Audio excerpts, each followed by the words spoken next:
பாத்தீங்கன்னா மனோகர் சோழனுடைய வீட்டுக்கு வந்திருக்காங்க.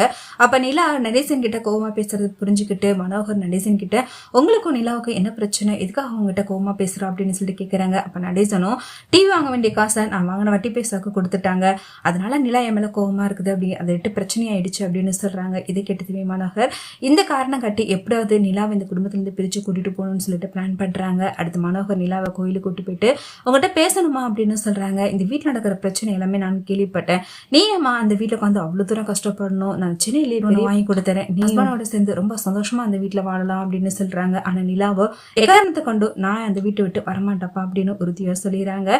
ஒரு சோழன் கூட கார்ல போய்கிட்டு இருக்காங்க. அப்ப மனோகர் சோழன் கிட்ட நீங்க ஏன்பா ஒரு டீ வாங்குறது கூட வழி இல்லாம இவ்வளவு தூரம் கஷ்டப்படணும், நான் சென்னையில ஒரு பெரிய பிளாட் ஒன்று வாங்கி கொடுத்துறேன், அதுல தேவையான பொருள் எல்லாமே வாங்கி வச்சுறேன், நீங்களும் நிலாவும் அந்த இடத்துல சந்தோஷமா குடும்பம் நடத்தினா மட்டும் போதும் அப்படின்னு சொல்றாங்க. சோழனும் அதை கேட்டு யோசிக்க ஆரம்பிக்கிறாங்க. ஒரு பக்கம் சேரனும் பல்லவனும் அடுத்த நாள் வீட்டுக்கு வராங்க. அப்ப சோழன் சேரன்கிட்ட எங்க நான் போயிருந்தேன் ஒரு வார்த்தை கூட சொல்லாம நைட்டு ஃபுல்லா எங்க போயிருந்தீங்க அப்படின்னு சொல்லிட்டு கேள்வி மேல கேள்வி கேட்கிறாங்க.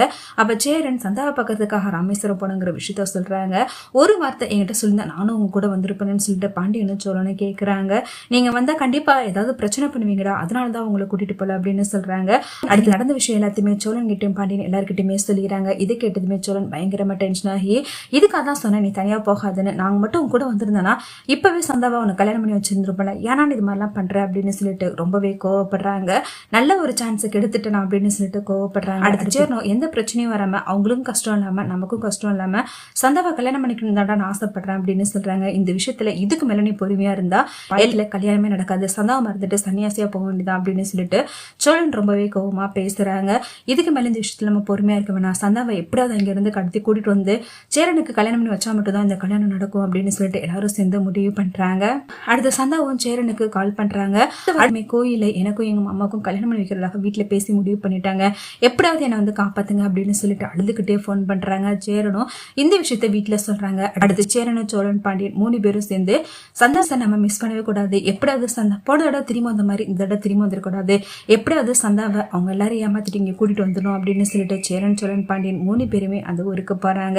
சந்தாவை இங்க இருந்து காப்பாத்தி கூட்டிட்டு 3 பேரும் அவங்க ஊருக்கு போறாங்க. அடுத்து சந்தாவை பாத்துறாங்க. ஒரு வழியா சந்தாவை பாத்துறாங்க. சந்தாவை அங்கிருந்து தப்பிச்சு கூட்டிட்டு வராங்க.